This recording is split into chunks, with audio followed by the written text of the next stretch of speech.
Graça e paz. Dando continuidade ao estudo sobre arrependimento, estou fazendo o último vídeo sobre esse assunto, esse tema. Eu vou deixar um texto aqui principal, mais 2 ou 3 textos secundários que tem relação com o primeiro texto. O texto principal está em Hebreus 6, 4 a 6, que diz: Porque é impossível que os que já uma vez foram iluminados e provaram o dom celestial e se fizeram participantes do Espírito Santo e provaram a boa palavra de Deus e os poderes do mundo vindouro e recaíram, sejam outra vez renovados para arrependimento, pois assim, quanto a eles, de novo crucificaram o Filho de Deus e expõem ao vitupério. Então, separei algumas palavras e pesquisei elas para trazer um entendimento e o conhecimento, para que possa iluminar a mente de vocês.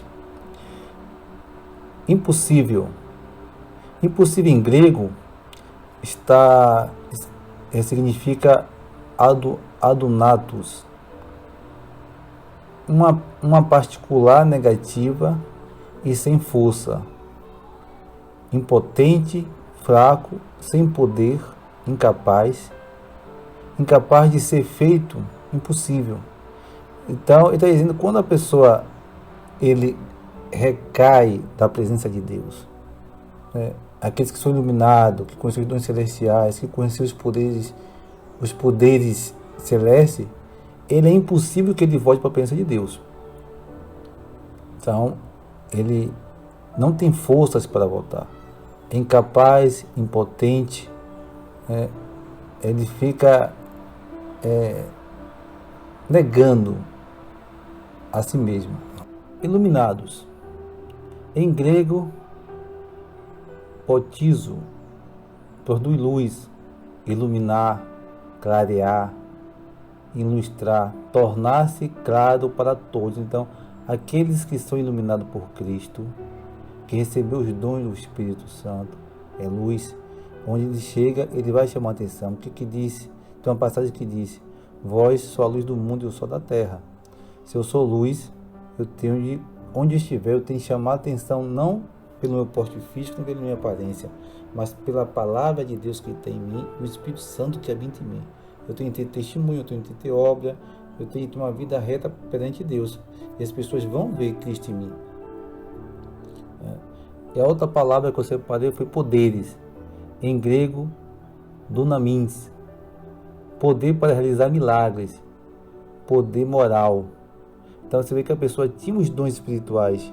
Tinha as armaduras, as ferramentas para guerrear, para curar, para expulsar demônio, para fazer sinais e prodígios. E a última palavra que eu separei foi vitupério. Palavra, atitude ou gesto que tem o poder de ofender a dignidade ou a honra de alguém, afronta, insulto. Quer dizer, a pessoa que conheceu a Cristo, que recebeu os dons espirituais, que foi iluminado pelo poder da luz, ele vai ofender a Cristo, ele vai blasfemar, ele vai crucificar Cristo de novo na cruz, ele volta para as obras mortas das trevas. Então ele começa a afrontar Deus. Então, por isso que eu digo que é impossível. A pessoa que experimentou os dons vindouros, foi iluminado, recebeu a graça de Deus, teve os dons do Espírito, caem, ele consiga se levantar de novo. Porque ele quebra a aliança com Deus e faz a nova aliança com as trevas. Então, precisamos entender que nós não podemos cair. Essa frase que o pessoal fala aí, que o cair é do homem, levantar de Deus, isso é engano de Satanás. Porque a minha Bíblia que eu tenho diz: o tropeçar é do homem, mas Deus segura na mão dele para ele não cair. Então, tropeçar é diferente de cair. Quando você tropeça, você vai cambaleando e você consegue se equilibrar e continuar em pé. Mas às vezes quando você cai, você não levanta mais. Então, o cair muitas vezes não traz o homem de volta. Mas esse cair daqui do homem, que ele cai e não volta mais, é aquele que experimentar os dons celestiais, os poderes do mundo vindouro. Então não é aquele que não tem vida com Deus. É aquele que não tem vida com Deus, que está na igreja, que nunca buscou, que não tem os dons do Espírito, que não vive uma vida reta, que não tem a luz de Cristo na vida dele, ele já está caído. Ele nunca esteve em pé. Para não misturar uma coisa com a outra, porque estar dentro de uma religião não quer dizer que está em Cristo. Estar em Cristo tem de ter o Espírito na sua vida e os frutos que você vai dar. E aqueles que têm Cristo não voltam para trás. É impossível. Aquele que conheceu a Cristo, que teve os dons espirituais, que buscam as coisas de Deus e que voltam para trás, aliás, eles não retornam de novo. Por exemplo, na Bíblia, vou pegar dois exemplos. Saul pecou. Deus deu uma ordem a Saul, passou a destruir os amalequitas. E ele matou todo mundo, matou a população praticamente toda, mas manteve vivo o rei Agag. E os animais ele guardou também. Ele desobedeceu a Deus. E por conta desse pecado, dessa desobediência, Deus passou o reino dele para Davi. Então Deus não quer ele mais como rei, porque ele fez um pecado, uma desobediência. E Samuel foi lá e falou com ele: obedecer é melhor do que sacrificar. Então ele desobedeceu a Deus. Imagina um pecado só que Saul cometeu. Imagina quantos pecados o povo que diz que é crente comete hoje, um atrás do outro, e diz que vai para o céu. Complicado. Outro também que pecou, Jeroboão. Jeroboão, quando Salomão faleceu, o filho dele recebeu 2 tribos, que Deus dividiu as tribos. 2 tribos ficou para o reino de Judá e 10 tribos para o reino de Israel. E Deus confiou a Jeroboão as 10 tribos de Israel. O que Jeroboão fez? Fez o povo pecar contra Deus.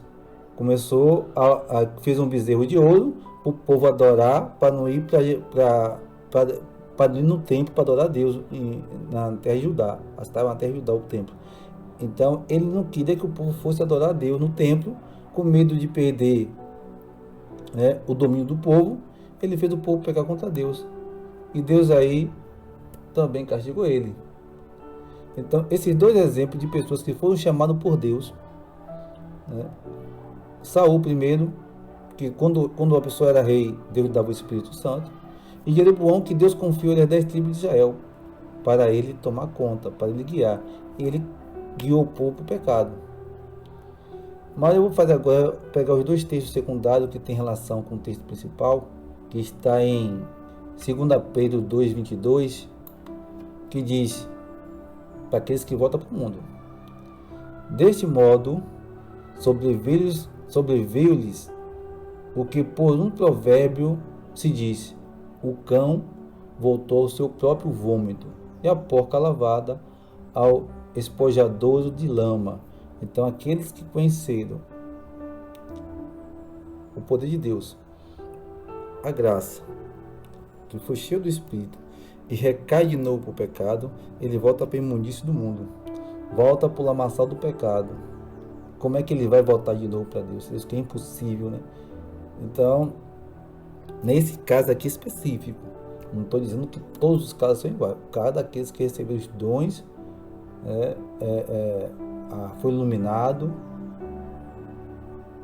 e tiveram a graça de Deus nas suas vidas.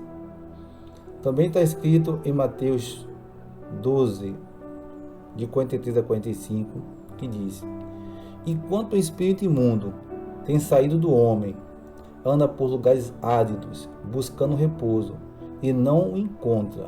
Então disse: voltarei à minha casa, de onde saí, e voltando acha desocupada, varrida e adornada.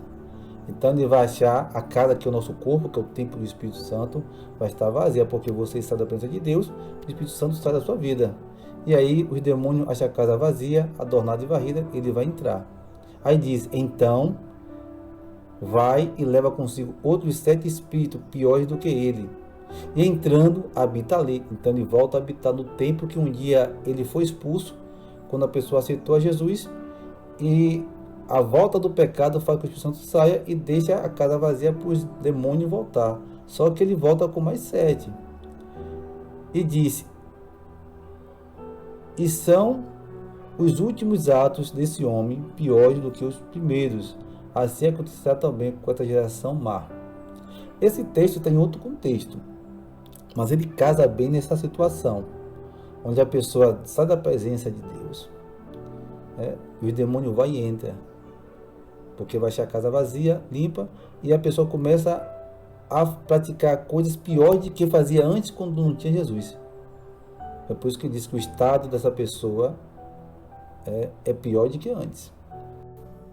Vou deixar bem claro que não existe crente desviado, só existe vivo ou morto. Ou você está em Cristo, ou você está fora dele. Isso é uma falácia das religiões, um engano de Satanás. Porque ou você está vivendo uma vida reta com Deus, ou então você está vivendo uma vida com Satanás. Porque quem está desviado morrer vai para o inferno, não vai para o céu.